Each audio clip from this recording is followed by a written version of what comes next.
मी अकोट शहरातील व परिसरातील जनतेच्या लक्षात आणून देऊ इच्छितो की अकोट बोर्डी रस्त्यावरील शेती ग्रीन झोन म्हणजे शेतकऱ्यांनी शेती लागवड करून फक्त पिके काढण्याकरिता उपयोग करण्याची उपयोगाचे आहे.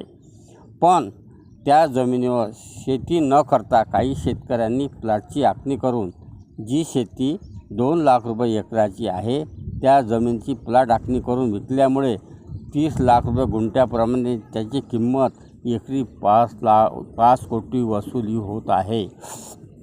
लागवड शेतीचे घर बांधकाम करण्याकरिता प्लॉट टाकणे हे शासन निर्णयात नाही, परंतु अकोट येथील राजस्व विभागातील अधिकारी व कर्मचारी यांनी शासनाची कोणत्या प्रकारची परवानगी न घेता सदोरू लागवडीचे शेतामध्ये प्लॉट टाकण्याची परवानगी दिली व प्लॉट विक्री सुरू आहे.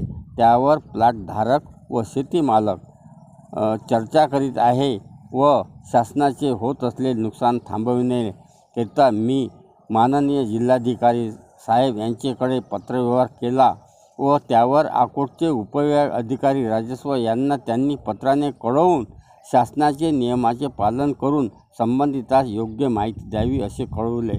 परंतु या कामात राजस्व विभागातील अधिकारी व कर्मचारी या भ्रष्टाचारी कामात गुंतलेले असल्यामुळे व भ्रष्टाचार उघडकीस आल्यास त्यांच्यावर शासकीय कारवाई होऊ शकते.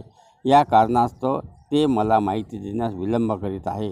करिता जनतेने यावर योग्य विचार करून उठवून योग्य ती कारवाई होण्याकरिता कारवाई करावी ही मला जनतेला सांगायची आहे.